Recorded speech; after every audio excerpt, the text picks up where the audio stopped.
আমি আমার মা বোনদেরকে বলবো, আপনারা নিজেদেরকে গুছিয়ে সাজিয়ে স্বামীর সামনে উপস্থাপন করুন। অনেক বোনেরা আছে বাইরে যাওয়ার সময় পার্লারিং করে মেকআপ করে সুন্দর জামা কাপড় পরে বাইরে যায়, আর স্বামীর সামনে আসলে বুয়ার মতো থাকে। আছে না নাই? স্বামীর সামনে পচা জামা, ছিঁড়া জামা, চুলের মধ্যে নাই সুগন্ধি, নিজেকে গুছিয়ে রাখে না, সামলে রাখে না, কাজের বুয়ার মতো নিজেকে উপস্থাপন করে স্বামীর সামনে। আর বাইরে গেলে মেকআপ করে পার্লারিং করে যায়। হওয়া দরকার ছিল উল্টা, বাইরে আপনি সাদা সিধা ভাবে যাবেন, বোরকা দিয়ে নিজেকে ঢেকে যাবেন। বাইরে যাওয়ার সময় কোন নারী পারফিউম ইউজ করে যেতে পারবে না। নারীরা যত পারফিউম ইউজ করতে মনে চায় আপনার বেডরুমে, আপনার স্বামীর সামনে, ঠিক কিনা? স্বামীর সামনে পারফিউম ইউজ করেন, নিজেকে উজাড় করে সাজান স্বামীর জন্য। এই প্রতিটা সাজুগুজুতে সওয়াব আছে না নাই? ইসলাম কতটা চেক এন্ড ব্যালেন্স, কতটা ভারসাম্যপূর্ণ জীবন ব্যবস্থা। খবরদার, নারীরা ডিওডোরেন্ট ইউজ করে বাইরে যেতে পারবে, যেটা সে তার আর্মপিটে ইউজ করে, কিন্তু ঝাঁঝালো পারফিউম বোরকার উপর দিয়ে মেরে কোনো নারী বাইরে যেতে পারবে? কথা বলেন। সুনানে নাসাইর হাদিস, আল্লাহর হাবিব বলেন, আইয়ুমা ইমরাআতিন ইস্তা'সারাত নাফসাহা ফামাররাত আলা কওমিন লিয়াজিদু রিহাহা ফাহিয়া জানিয়া। কোন নারী যদি তার জামার উপর দিয়ে পারফিউম মেখে পুরুষ লোকের দৃষ্টি আকর্ষণের জন্য ঘরের বাইরে বের হয়, যতটা পুরুষ তার চেহারার দিকে লোলুপ দৃষ্টি নিয়ে তাকাবে, ততটা পুরুষের সাথে জিনার গুনাহ ওই মহিলার আমলনামায় তুলে দিবে কে? পারফিউম মেখে যদি কোনো নারী বের হয় এই উদ্দেশ্যে যে ছেলেরা আমাদের প্রতি আকৃষ্ট হবে, যতটা ছেলে তার দিকে তাকাবে, প্রত্যেকটা ছেলের সাথে জিনার গুনাহ আল্লাহ তাআলা এমনি তার আমলনামায় তুলে দিবে। নাউজুবিল্লাহ পড়েন। এজন্য খবরদার, নিজেকে সাজিয়ে গুজিয়ে স্বামীর সামনে উপস্থাপন করুন, সাজিয়ে গুজিয়ে।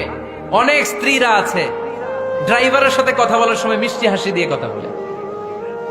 বাজারে শপিং করতে গেলে আসসালামু আলাইকুম ভাই, কেমন আছেন? কি সুন্দর আসসালামু আলাইকুম। স্বামীর সামনে আসলে আর এই মিষ্টি কথাটা নাই। আসলে নাই।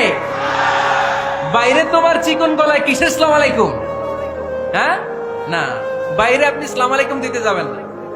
ঝটপট করে কর্কশ ভাষায় কথা বলে শেষ। কেউ ফোন দিয়েছে, হ্যালো, কে? স্বামীকে চায়, উনি বাসায় নাই, কাট।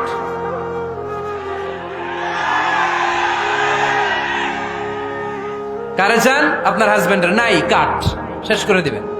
মিষ্টি মিষ্টি আসসালামু আলাইকুম আসসালামু আলাইকুম বলা যাবে নাকি? খবরদার, খবরদার। বাজার করতে গেলে কি মিষ্টি হাসি, দোকানে গেলে কি মিষ্টি আলাপ, ড্রাইভারের সাথে কি সুন্দর কথা, সিএনজি ওয়ালার সাথে কি সুন্দর আলাপ, আর ঘরে আসলে এই চেহারাটারে এরকম করে রাখে। আসলে নাই? ঘরে আসলেই স্বামীর সাথে খিটখিটে মেজাজ। না, উল্টো করে ফেলছেন আপনি। বরং স্বামী ছাড়া অন্যদের সাথে কথা শর্টকাটে সারবেন, যাতে কোনো ফিতনা চলে না আসে। চিল্লায় বলেন ঠিক কিনা? আর নিজেকে স্বামীর জন্য উজাড় করে সাজান, পার্লারিং করেন, বিউটিফিকেশন করেন, মেকআপ করেন, বেডরুমে পারফিউম মাখেন, নিজেকে উজাড় করে স্বামীর জন্য সাজান। সওয়াব দিয়ে আপনার আমলনামাটারে পূর্ণ করে দিবে কে? বিশ্বনবী যখন সফরে যেতেন, সফর থেকে ফিরে আসার সময় ডিরেক্টলি স্ত্রীর ঘরে যেতেন না।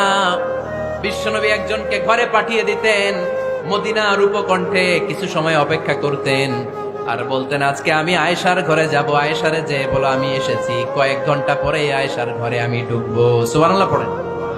স্ত্রীকে সময় দিতেন, কারণ স্ত্রী হয়তো কাজ করে, ঘর গুছায়, ঘেমে থাকতে পারে, তাকে নিজেকে গুছানোর জন্য সময়ের দরকার আছে না নাই? লম্বা সফর শেষ করে, সেই বুখারীর হাদিস, বিশ্বনবী যখন সফর শেষ করে মদিনায় ফিরতেন, ডিরেক্টলি স্ত্রীর কাছে যেতেন না, মদিনার উপকণ্ঠে ওয়েট করতেন এবং বার্তাবাহককে পাঠাতেন, যে বলো যে আজকে আমি সফিয়ার ঘরে থাকবো। সফিয়াকে সময় দিতেন 2-1 ঘন্টা, যাতে নিজেকে সাজিয়ে নিতে পারে। সুবহানাল্লাহ পড়ো। এজন্য প্রতিটা স্ত্রীর উচিত, আমার মা বোনেরা যারা আপনার মহিলা প্যান্ডেল থেকে শুনছেন, নিজেকে উজাড় করে স্বামীর জন্য সাজান। আপনার সাজুগুজু বেগানা পুরুষদের জন্য নয়, যে পুরুষদের সাথে দেখা দেয়া জায়েজ নাই তাদের জন্য নয়, রাস্তার পুরুষের জন্য নয়। আপনার সাজুগুজু, আপনার সৌন্দর্য, আপনার বিউটি সব আল্লাহ তাআলা আপনার স্বামীর জন্য করতে বলেছে। চিল্লায় বলেন ঠিক কিনা? 10 নাম্বার দায়িত্ব, স্বামীর ক্যাপাসিটির বাইরে না যাওয়া। আপনি জানেন স্বামীর বেতন হলো 20,000, আপনি এসে বলা শুরু করছেন, পাশের ঘরের ভাবিরে দেখলাম 25,000 টাকা দামের জামদানি শাড়ি কিনছে, আমারও একটা দিবা। আছে না নাই? তো আবদারটা হইলো, আবদারটা হইছে। আপনি তো জানেন আপনার স্বামীর ক্যাপাসিটি কতটুকু। আমার বোনেরা, আমার মায়েরা, খবরদার, আপনার স্বামীর ভেতরে আপনার জান্নাত, আপনার স্বামীর ভেতরে আপনার জাহান্নাম। আপনার স্বামীর মনকে খুশি রাখতে পারলে জান্নাতের দরজাগুলো আপনার জন্য খুলে দিবে কে? ক্যাপাসিটির বাইরে কিছু চাবেন না। এই 10টা স্ত্রীদের দায়িত্ব। এই 10টা পয়েন্ট যদি কোনো স্ত্রী স্বামীর জন্য এইভাবে স্যাক্রিফাইস করে করে এইভাবে আঞ্জাম দিতে পারে, এই স্ত্রীদের জন্য জান্নাতের দরজাকে খোলা রেখেছে কে? আওয়াজ করে বলতে হবে, খোলা রেখে দিয়েছেন কে?